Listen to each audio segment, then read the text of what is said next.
আমাদের সম্মুখে কোরআন এবং হাদিস, ইজমা এবং কিয়াস এই চারটার মাধ্যম দ্বারা বক্তব্য দিব। কারণ ইসলামের দলিল হলো চারটি: কোরআন, হাদিস, ইজমা, কিয়াস। কোরআন হচ্ছে আল্লাহর কিতাব, যেটা মুসলমানদের জন্য দলিল। হাদিস হচ্ছে রসুল পাক সাল্লাল্লাহু আলাইহি সাল্লামের কর্ম, বাণী বা তিনার সামনে যেটা সাহাবা ইকরাম করেছেন, নবী সমর্থন করেছেন, এগুলো সব হচ্ছে হাদিস।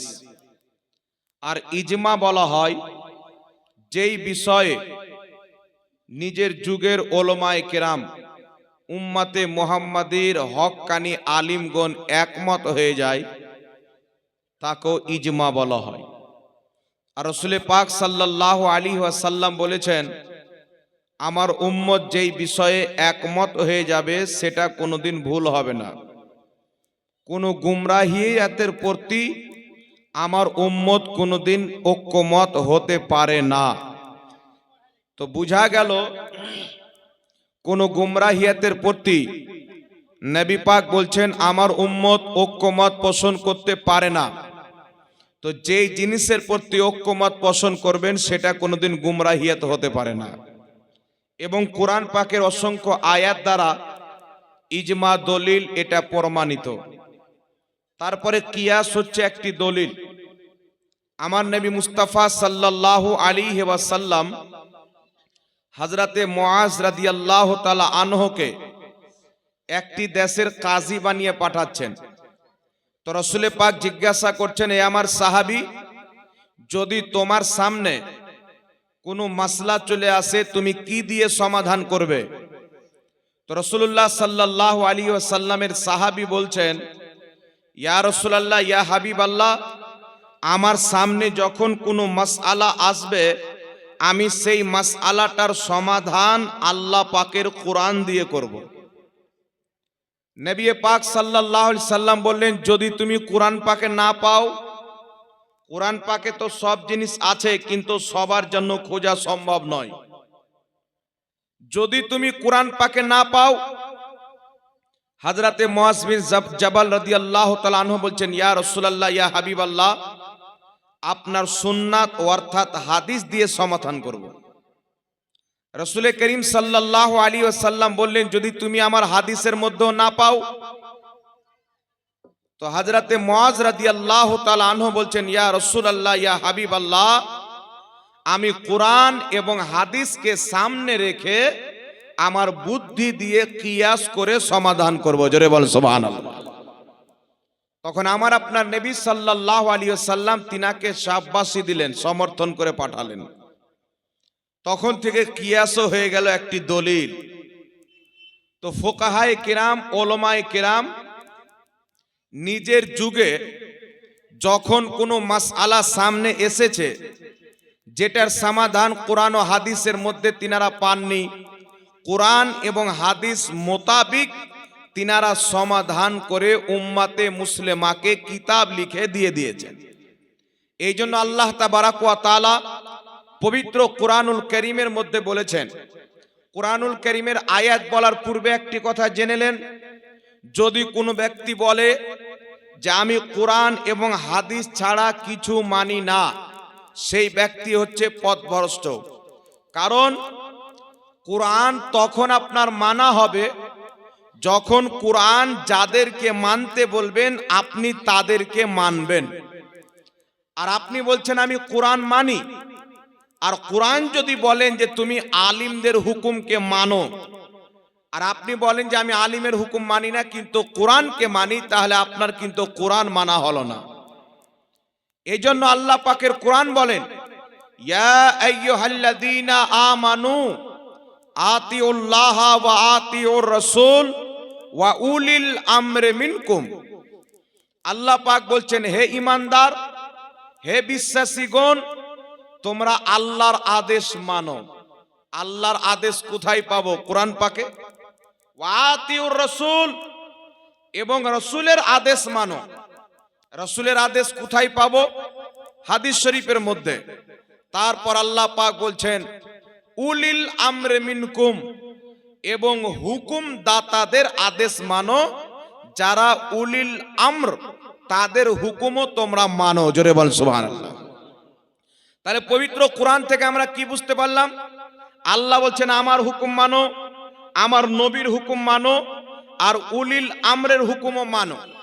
তাহলে তিনজন ব্যক্তির হুকুম মানতে হবে।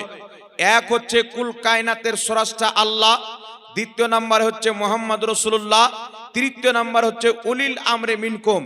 এখন আপনি আল্লাহকে তো জানেন, রসুলকে তো জানেন, কিন্তু উলিল আমর কাকে বলে?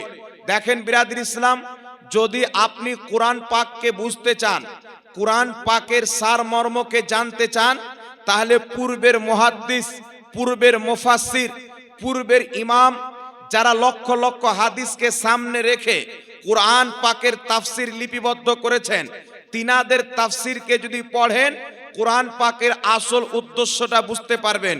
এখন বর্তমান জামানাতে হিন্দি ভাষাতে, বাংলা ভাষাতে চাষ করনেওয়ালা ব্যক্তি কোরআন পাকের তাফসির লিখে দেয়, কম্পিউটার চালানেওয়ালা ব্যক্তি কোরআন পাকের তাফসির লিখে দেয়, তার ব্রেনে যেটা আসে সেটাকে লিপিবদ্ধ করে দেয়।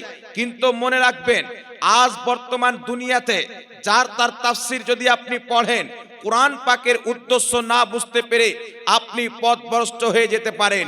কিন্তু পূর্বের ইমাম যারা 5 লক্ষ হাদিসের হাফিজ, যারা 7 লক্ষ হাদিসের হাফিজ, যারা 3 লক্ষ হাদিসের হাফিজ, যারা নিজের কিতাবে 30 লক্ষ হাদিস দিয়ে তাফসির করেছেন, 30,000 হাদিস দিয়ে, কেউ আপনার 20,000 হাদিস তাফসিরের কিতাবে সাজিয়েছেন, তাদের কিতাব পড়ে যদি আপনি কোরআনকে বুঝতে চান, আপনি পথভ্রষ্ট হবেন না, বরং হেদায়েত প্রাপ্ত হবেন। বল সুবহানাল্লাহ। এই জন্য পৃথিবীর মুসলমান আল্লাহ তাবারাক ওয়া তাআলা কোরআন পাক পাঠিয়েছেন কি জন্য? হেদায়েতের জন্য পাঠিয়েছেন। আল্লাহ পাক বলছেন আমার এই কোরআন মুমিনদের জন্য হেদায়েত এবং ওষুধ, শেফা। এই কোরআন আপনি পড়ে যদি নিজের জীবনে বাস্তবায়ন করতে পারেন, আপনি আল্লাহওয়ালা হয়ে যাবেন। এই কোরআন পাকে আমল করে পড়ে যদি কোনো বিষাক্ত ব্যক্তির প্রতি দম করে দেন, আল্লাহ তার বিষকে পানি করে দিবেন। এই কোরআনকে যদি কাগজের টুকরাতে লিখে কোনো ব্যক্তির গলাতে ঝুলিয়ে দেন, আল্লাহ পাক কোরআন পাকের আয়াতের বরকতে তার অসুস্থকে শেফায় পরিণত করে দেবেন। এজন্য পৃথিবীর মুসলমান আল্লাহ পাক বলেছেন এই কোরআন পড়ে অনেক লোক হেদায়েত পাবে, এই কোরআন পড়ে অনেক লোক পথভ্রষ্ট হবে। আমার আপনার নবী সাল্লাল্লাহু আলাইহি সাল্লাম বলছেন আখরি জামানাতে কিছু লোক বের হবে, এমন এমন ফতোয়া দিবে, এমন এমন হাদিস পড়বে, না তোমরা শুনেছো না তোমাদের বাপ দাদা শুনেছেন। এই জন্য পৃথিবীর মুসলমান বর্তমান জামানাতে সোশ্যাল মিডিয়ার মাধ্যমে রাস্তাঘাটে যেইগুলো কথা শুনতে পাওয়া যায়, আমাদের বাপ দাদাও শুনিনি, আমরাও কোনোদিন শুনিনি। রাসূল পাকের হাদিস বাস্তবায়ন হচ্ছে, সত্য বলে প্রমাণ হচ্ছেন। আপনাকে বলতে চাই, কোরআনকে যদি বুঝতে হয়, পূর্বের মুহাদ্দিস কিভাবে বুঝেছেন, মুফাসসির কিভাবে বুঝেছেন, সেইভাবে আমাদেরকে কোরআন বুঝতে হবে। আর এই যে কোরআন পাকে আল্লাহ বলেছেন আল্লাহর হুকুম মানো, নবীর হুকুম মানো, ওয়া উলিল আমরি মিনকুম, এবং উলিল আমরদের হুকুম মানো। এই উলিল আমরটাকে চলে আসেন পৃথিবীর মুসলমান, কোন ইমামের লেখা তাফসিরের কিতাব নয়, কোন মুহাদ্দিসের লেখা তাফসিরের কিতাব নয়, বরং রাসূলুল্লাহর সাহাবী, নবী পাকের আপন চাচাতো ভাই হযরতে আব্বাসের ছেলে হযরতে আব্দুল্লাহর লেখা তাফসিরের কিতাব তাফসিরে ইবনে আব্বাসের মধ্যে সাহাবী রাসূল আব্দুল্লাহ ইবনে আব্বাস বলতেছেন উলিল আমরে মিনকুম, তোমরা উলিল আমরের হুকুম মানো। এর অর্থ কি? সাহাবী রাসূল করছেন ইয়ানি উলামা ওয়াল ফুকাহা, এর অর্থ হচ্ছে হক্কানি আলিম, হক্কানি ফকি, মুজতাহিদ, তাদের হুকুমও তোমরা মানো। জোরে বল সুবহানাল্লাহ। আল্লাহর হুকুম তো মানতেই হবে, রাসূলের হুকুম তো মানতেই হবে, তেমন ভাবে হক্কানি আলিমদের হুকুম, হক্কানি ফকি, মুজতাহিদ যাদেরকে বলা হয়, তাদের হুকুম আমাকে আপনাকে মানতে হবে। এটা আল্লাহ পাক কোরআন পাকে বলেছেন। তো এখন যদি কোনো ব্যক্তি বলে আমি কোরআন মানবো, হাদিস মানবো, কোন ইমাম ফকির কথা মানবো না, তাহলে সেই ব্যক্তির কোরআন মানা হলো? আল্লাহর কোরআন বলছে ফকির কথা মানো, আল্লাহর কোরআন বলছে মুজতাহিদকে মানো। আর যদি কোনো ব্যক্তি বলে কোরআন হাদিস যথেষ্ট আছে, আমার কোনো দরকার নেই ইমাম মানার, কোনো মুস্তাহিদকে মানার দরকার নাই, আবু হানিফাকে মানার দরকার নাই। সেই ব্যক্তি কোরআনকে মানলো না। আল্লাহর কোরআনকে তারাই মানে যারা কোরআনকেও মানে, হাদিসকেও মানে এবং হক্কানি ইমাম ফকিহদের আদেশকেও মানে, তারাই অরিজিনালি কোরআন হাদিস মানে। জোরে বলেন সুবহানাল্লাহ। এই জন্য পৃথিবীর মুসলমান, এখানে একটা জিনিস আমাদের জন্য বুঝার আছে, শুধু আব্দুল্লাহ ইবনে আব্বাস নয়, ইমাম হাকিম নিশাপুরী রাহমাতুল্লাহ আলাইহি বিশ্ববিখ্যাত হাদিসের কিতাব আল মুস্তাদরাক আলা সাহিহাইন, এই কিতাবের মধ্যে সহিহ সনদে হাদিস নিয়েছেন। তিনি নিজে হাদিসটিকে সহিহ বলেছেন। হযরতে জাবির ইবনে আব্দুল্লাহ একই কথা বলেছেন। উলিল আমরের অর্থ হচ্ছে হক্কানি ফকিহ অর্থাৎ মুজতাহিদ। মুজতাহিদ কাকে বলে? আমার দিকে লক্ষ্য করে শুনেন বিরাদর ইসলাম, মুজতাহিদ কাকে বলা হয়? বর্তমান জামানাতে শুধু নয়, আজ থেকে 1200-1300 বছর পূর্বে কিছু লোক বলতে চায় 400 হিজরির পূর্বে মাযহাব ছিল না, সেই ব্যক্তি মিথ্যা কথা বলে। মনে রাখবেন মুসলমান, মাযহাব তো সাহাবার জামানাতেও ছিল, মাযহাব তো তাবির যুগেও ছিল। সাহাবার জামানাতে আল্লাহর নবীর সাহাবীও মাযহাব মেনেছেন। মাযহাব মানা কাকে বলে? মুজতাহিদের ইজতিহাদকে মানা, এর অর্থ হচ্ছে মাযহাব মানা। আর মুজতাহিদের ইজতিহাদকে মানতে হবে, এটা আল্লাহ পাক কোরআন পাকে বলেছেন। জোরে বলেন সুবহানাল্লাহ। তো বলেন বাবা, যদি কোরআন পাকের কেউ দুটো অর্থ মানে, একটাকে বাদ দিয়ে দেয়, তো কোরআন মানা হলো? কোরআন পাকে যতটা হুরুফ রয়েছে, কোরআন পাকে যতটা শব্দ রয়েছেন, প্রত্যেকটা শব্দের প্রতি ঈমান আনয়ন করা হচ্ছে জরুরি। আমার দিকে লক্ষ্য করে শুনেন, বর্তমান জামানাতে কিছু লোক বেরিয়েছেন, ইনারা বলতে চায় যে আমরা কোনো মাযহাব মানি না, কোরআন হাদিস থাকতে মাযহাব কেন মানবো? আমি তাকে বলতে চাই, তুমি আল্লাহকে জিজ্ঞাসা করো, আল্লাহ কোরআন তো আমার জন্য যথেষ্ট, হাদিস তো আমার জন্য যথেষ্ট, তো তুমি আতিউল্লাহ বলে, আতিউর রাসূল বলে, উলিল আমরে মিনকুম কেন বললে? তো এর যদি খুলাসা শুনতে চাও, আল্লাহর কোরআনকে বুঝা সবারই পক্ষে সম্ভব নয়, নবীর হাদিসকে বুঝা সবারই পক্ষে সম্ভব নয়। তাই বড় বড় মুস্তাহিদ যারা কোরআন হাদিসকে বুঝে ফিকাহ রূপে তোমাদেরকে মাসলা বের করে দিয়ে দিবে, তোমরা তাদের মাসলাকে মানো, কোরআন হাদিসও মানা হবে, মাযহাবও মানা হবে।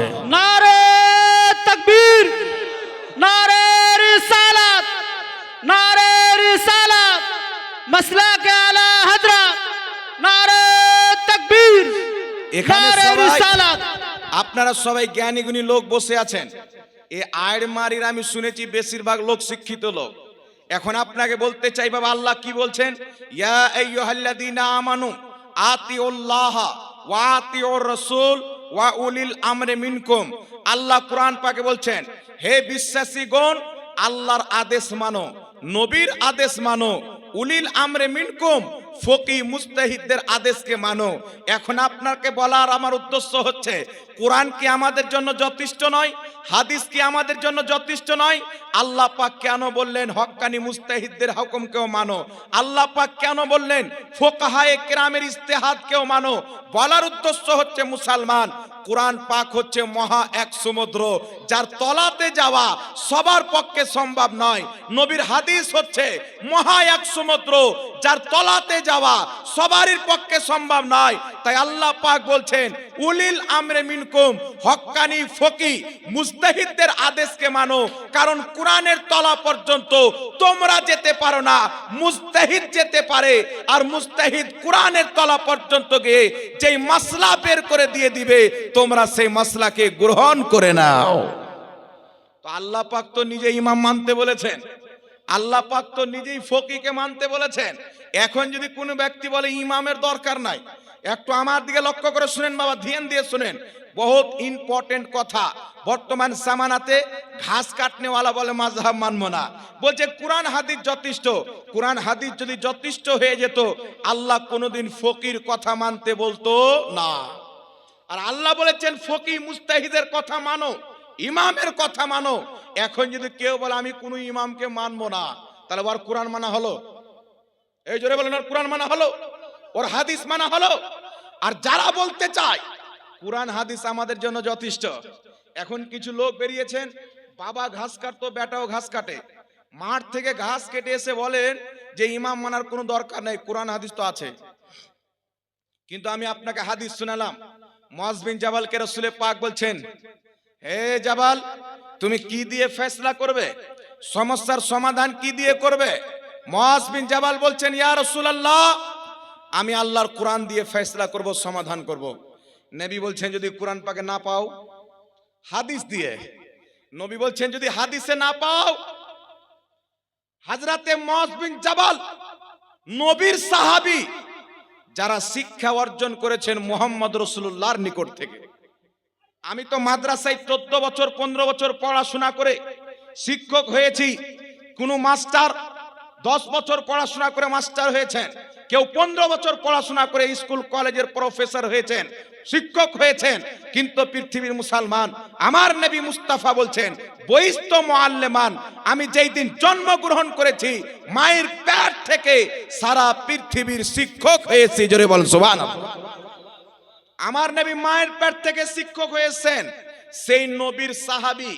এখন যদি আপনাকে প্রশ্ন করি, বাবা বলেন, নবীর সাহাবীর চাইতে কেউ নবীর হাদিস বেশি বুঝে? কথা বলতে হবে। নবীর সাহাবীর চাইতে কেউ আল্লাহর কোরআন বেশি বুঝতে পারে? তো নবীর সাহাবীকে নবী বলছেন, কোরআনে যদি না পাও হাদিস থেকে, হাদিসে যদি না পাও তো নবীর সাহাবী বলছেন, না ইয়া রাসূলুল্লাহ, কেমন কথা বলছেন, কোরআন হাদিস তো আমাদের জন্য যথেষ্ট। বরং নবীর সাহাবী বলছেন, যদি কোরআন পাকেও না পাই, হাদিসেও না পাই, কোরআন হাদিসকে সামনে রেখে আমি ইজতিহাদ করে ফতোয়া দেব, কিয়াস করে ফতোয়া দেব। তো নবীর সাহাবীর কি আকীদা আছে যে কোরআনে তো সব আছে, হাদিসে তো সব আছে, কিন্তু সবারই পক্ষে বোঝা সম্ভব হবে না, তাই তিনি ইজতিহাদের কথা বলেছেন। জোরে বলেন সুবহানাল্লাহ। তো নবীর সাহাবীর জন্য উনি এটা চ্যালেঞ্জ করছেন না যে কোরআন হাদিস আমার জন্য যথেষ্ট। তা আপনি বলেন, বাবা, এখন যারা বলছেন কোরআন হাদিস তো যথেষ্ট, ঠিক আছে, কিন্তু কোরআন হাদিসকে যে তুমি বুঝে নিবে, এটা তোমার কাছে কতটুকু বিদ্যা আছে? একটা কথা বলি আপনাকে, বাবা, লক্ষ্য করে শুনেন। কিছু লোক বলছেন যে কোরআন হাদিস মাযহাব মানার দরকার নেই, বলে না, বলছে আমরা মাযহাব মানবো না। এটা আলাদা কথা, আল্লাহ মানতে বলেছেন তাই আমরা মানি। যারা বলছে মাযহাব মানবো না, এদেরকে বলেন কি মানবে? বলছে বুখারী মানবো। এদেরকে বলেন কি মানবে? মুসলিম শরীফ মানবো, তিরমিজি মানবো, আবু দাউদ মানবো, নাসাই মানবো, ইবনে মাজা মানবো। এইগুলো কিতাব মানবো, বলেন। 6টা সেহায়ে সিত্তার কিতাব। এখন আপনাকে বলতে চাই, যিনি বুখারী শরীফ লিখেছেন ইনি বেশি হাদিস বুঝে, এখন যারা বুখারী শরীফ বাংলাতে পড়ে তারা বেশি বুঝে? যিনি মুসলিম শরীফ লিখেছেন, আবু দাউদ লিখেছেন, তিরমিজি লিখেছেন, স্বাভাবিক কথা, যিনারা হাদিসের কিতাব লিখেছেন তিনাদের জ্ঞান বেশি। আমরা তিনাদের কিতাব পড়ছি, তিনাদের মতো হাদিস বুঝার ক্ষমতা আমাদের নাই। ওনারা ডাইরেক্ট লিখেছেন। ইমাম বুখারী রাহমাতুল্লাহ আলাইহি, যদিও ওনার ব্যাপারে কেউ কেউ বলেছেন উনি নিজেই মুজতাহিদ ছিলেন, তবে যারা বলে আমরা মাযহাব মানি না, যাদেরকে গায়র মুকাল্লিদ বলা হয়, এই গায়র মুকাল্লিদদের ইমাম নওয়াব সিদ্দিক হাসান খাঁ ভোপালী লিখছেন যে ইমাম বুখারী রাহমাতুল্লাহ আলাইহি তিনিও মাযহাব মান্যকারী ছিলেন। জোরে বলেন সুবহানাল্লাহ। একটু জোরে হবে না সুবহানাল্লাহ? আমার দিকে ধ্যান আছে আপনাদের। ইমাম তিরমিজি মাযহাব মান্যকারী ছিলেন। নাসিরউদ্দিন আলবানী গায়র মুকাল্লিদদের ইমাম। সিলসিলায়ে আহাদিসে সহিহা, সিলসিলায়ে আহাদিসে দাঈফা, এই দুটি কিতাব পড়েন। ইমাম তিরমিজিকে বলেছেন মাযহাব মান্যকারী, ইমাম আবু দাউদকে বলেছেন মাযহাব মান্যকারী, ইমাম নাসাইকে বলেছেন মাযহাব মান্যকারী, ইমাম ইবনে মাজাহকে বলেছেন মাযহাব মান্যকারী। এই পৃথিবীর মুসলমান, আল্লাহ পাক আপনাদেরকে সামাজিক জ্ঞান দান করেছেন, উঠা বসার জ্ঞান দান করেছেন, চলাফেরার জ্ঞান দান করেছেন। আপনাকে প্রশ্ন করতে চাই, যিনি তিরমিজি শরীফ লিখেছেন উনি মাযহাব মানে, যিনি আবু দাউদ শরীফ লিখেছেন উনি মাযহাব মানে, যিনি ইবনে মাজাহ লিখেছেন উনি মাযহাব মানে, যিনি নাসাই শরীফ লিখেছেন তিনিও মাযহাব মানে। তো যিনারা হাদিসের কিতাব লিখেছেন তিনারা যদি মাযহাব মানে, তিনাদের হাদিস পড়ে কেউ যদি বলে আমি মাযহাব মানবো না, এর চাইতে বড় বেঈমান আর কেউ হতে পারে? এই হতে পারে? কথা বলেন।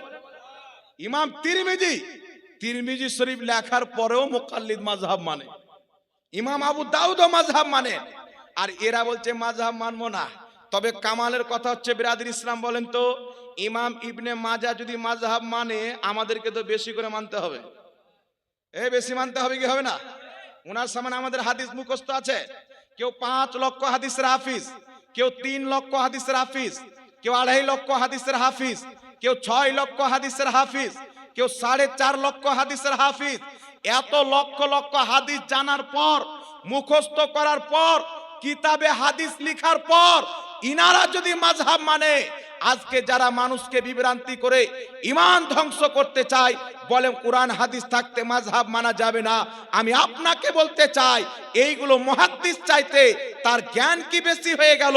তাকে 1 লক্ষ দেখাতে হবে না। যদি একটা হাদিস শুদ্ধ করে পড়ে শুনিয়ে দিতে পারে, মেনে নিব তার মধ্যে কোনো বিদ্যা ভরা আছে। একটা হাদিস শুদ্ধ করে পড়তে পারে না, এ বলছে মাযহাব মানা যাবে না।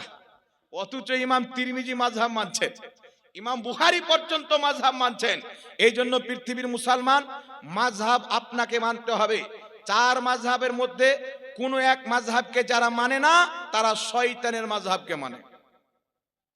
তারা শয়তানের মাযহাবকে মানে। মাযাক করছি না আপনাকে। আর হ্যাঁ, যদি কেউ বলে সাহাবী কোন মাযহাবকে মানতেন, যতদিন নবী মুস্তাফা বাহায়াত ছিলেন মাযহাবের প্রয়োজন ছিল না। কারণ ইলমের শহর বসে আছেন, জ্ঞানের ভান্ডার বসে আছেন নবী মুস্তাফা। উনি থাকতে কোনো মাযহাবের প্রয়োজন আছে? এই জোরে বলেন আছে। কিন্তু দয়ার নবী মায়ের নবী যখন ইন্তিকাল করলেন, সাহাবায়ে কেরাম কার মাযহাব মানতেন? কিছু সাহাবায়ে কেরাম আব্দুল্লাহ ইবনে আব্বাসের মাযহাবকে মানতেন, কিছু সাহাবায়ে কেরাম আব্দুল্লাহ ইবনে উমরের মাযহাবকে মানতেন। সাহাবীগণের মধ্যে যিনারা কয়েকজন মুজতাহিদ ছিলেন, বাকি লক্ষ লক্ষ সাহাবী তাদেরকে ফলো করে চলতেন। এটা স্বাভাবিক কথা। উম্মতের মধ্যে যারা সবচাইতে বেশি জ্ঞানী গুণী ইমাম, তাদের কাছ থেকে কোরআন হাদিস যারা শিখবে তারা হেদায়েত পাবে।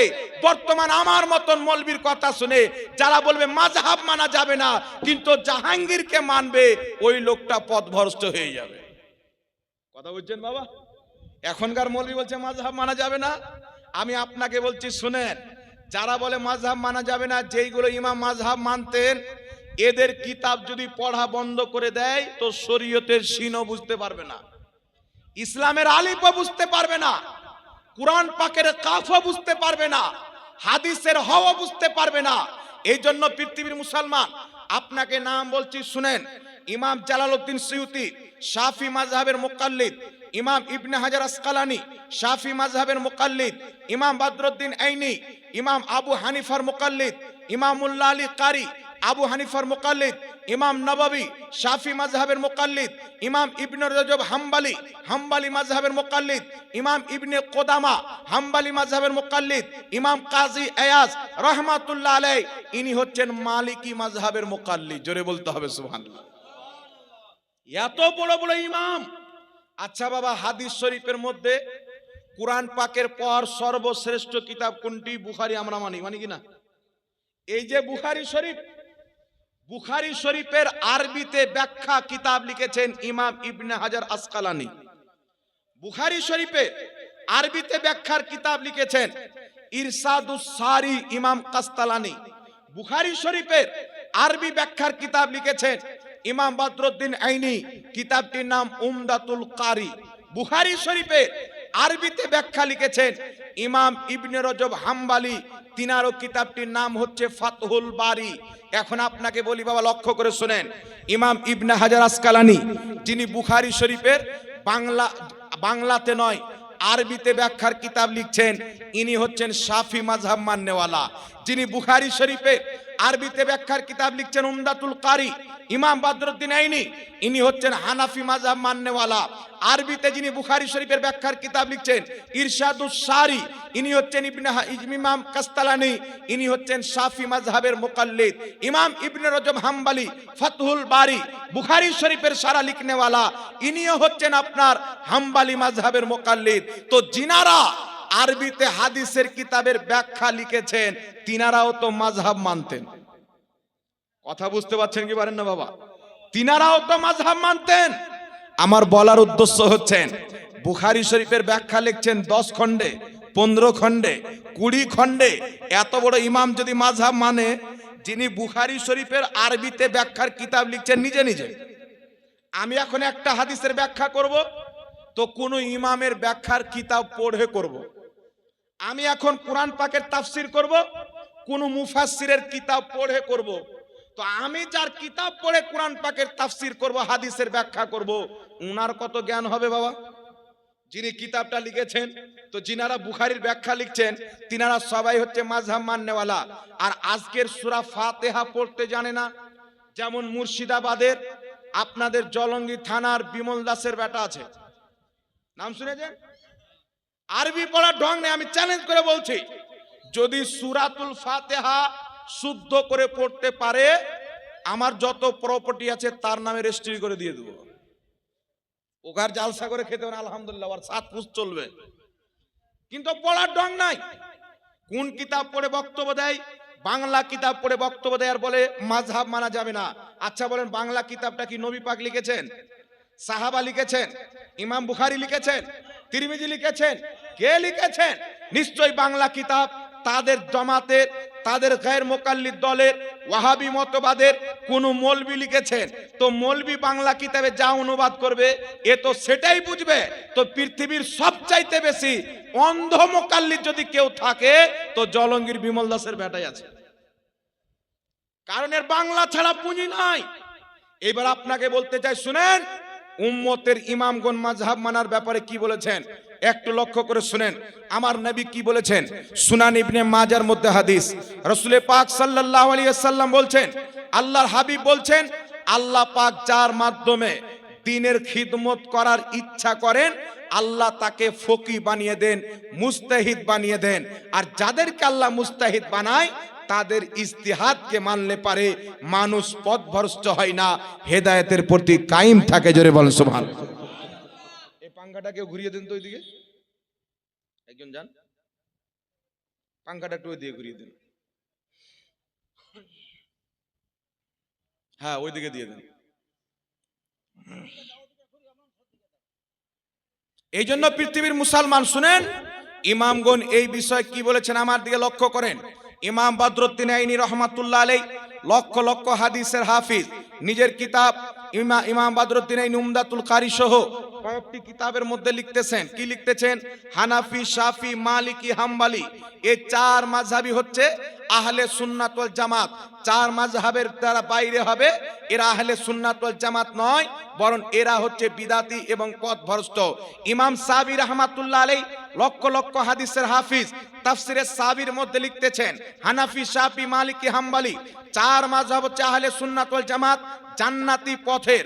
কেউ যদি 4 মাযহাবকে না মেনে 4 মাযহাবের বাইরে গিয়ে যদি কোনো ব্যক্তি শুধু কোরআন পাক পড়ে দলিল দেয়, হাদিস পড়ে দলিল দেয়, সাহাবা ইকরামের উদ্ধৃতি দিয়ে দলিল দেয়, ইমাম সাবি বলছেন, যদি 4 মাযহাবের মধ্যে কোনো একটি মাযহাব না মানে, সেই ব্যক্তি পথভ্রষ্ট এবং পথভ্রষ্টকারী। বিশ্ববিখ্যাত ইমামুল্লাহ জীওয়ান রাহমাতুল্লাহ আলাইহি তাফসিরাতে আহমদিয়া দুবাই থেকে ছাপা হয়, সৌদি আরব থেকে ছাপা হয়, বেইরুত লেবানন থেকে ছাপা হয়, মিশর থেকে প্রকাশিত হয়। এই কিতাবের মধ্যে লিখছেন, 4 মাযহাবের প্রতি সকল উম্মতের ইজমা হয়ে গেছেন। সুতরাং 4 মাযহাবের মধ্যে যে কোনো একটি মাযহাব ফলো করা উম্মতের জন্য হচ্ছে ওয়াজিব। আল আসবা ওয়ান নাজাইর কিতাবের মধ্যে লেখা আছেন, 4 মাযহাবের প্রতি উম্মতের ইজমা রয়েছেন।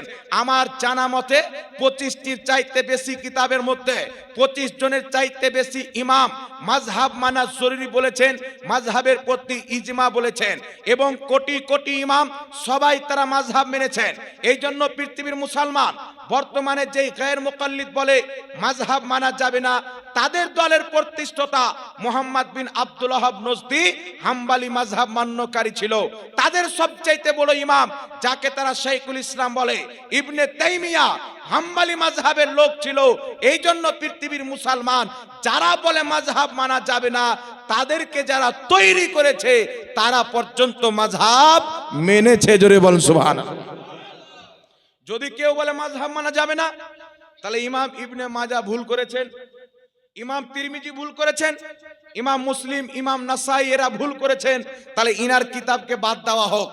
আর এদের কিতাব যদি বাদ দেয় তো হাদিস থাকবে বাবা? এই জোরে বলেন। এদের কিতাবকে বাদ দিলে অর্ধেক শরীয়ত মুছে যাবে। এই জন্য খবরদার, আজ যদি কোনো জাহিল বলে মাযহাব মানা যাবে না, আপনি তাকে ক্লিয়ার ভাষাতে বলবেন ইমাম ইবনে মাজাহ, ইমাম তিরমিজি, ইমাম ইবনে হাজার আসকালানি, ইমাম নববী, ইমাম ইবনে কোদামা, ইমাম মুল্লা আলী কারি, এরা সবাই মাযহাব মেনেছেন। তুমি কি তাদের চাইতে বেশি পণ্ডিত? যদি পণ্ডিত থাকো, এরা বুখারী শরীফের সারা 10 খণ্ডে লিখেছে, তুমি 1 খণ্ডে লিখে দেখাও, আরবির একটা লাইন লিখে দেখাও। এই জন্য আমার নবী বলেছেন সহিহ মুসলিমের হাদিস, কিয়ামতের পূর্বে কিছু জাহিল বের হবে, মানুষ তাদেরকে ধর্মের চেয়ারে বসিয়ে দিবে, তাদেরকে মাসলা জিজ্ঞাসা করবে, আলিমকে সাইড করে মূর্খদেরকে মাসলা জিজ্ঞাসা করবে, তারা নিজের দিন থেকে অজ্ঞ থাকবে, নিজে মসলা দিয়ে পথভ্রষ্ট হবে, অপরকেও পথভ্রষ্ট করবে। এই জন্য পৃথিবীর মুসলমানদের জন্য মাযহাব যুগ যুগ থেকে মানুষ মেনে আসছে, আমাদেরকে মানতে হবে। কথা বুঝছেন? আর এর দলিল কুরআন হাদিস দ্বারা আছে। বড় বড় মুহাদ্দিস, বড় বড় মুদাক্কিক মেনেছেন। আল্লাহ পাক সকলকে বুঝার তৌফিক দান করুক। একটা এক্সাম্পল আপনাকে দিয়ে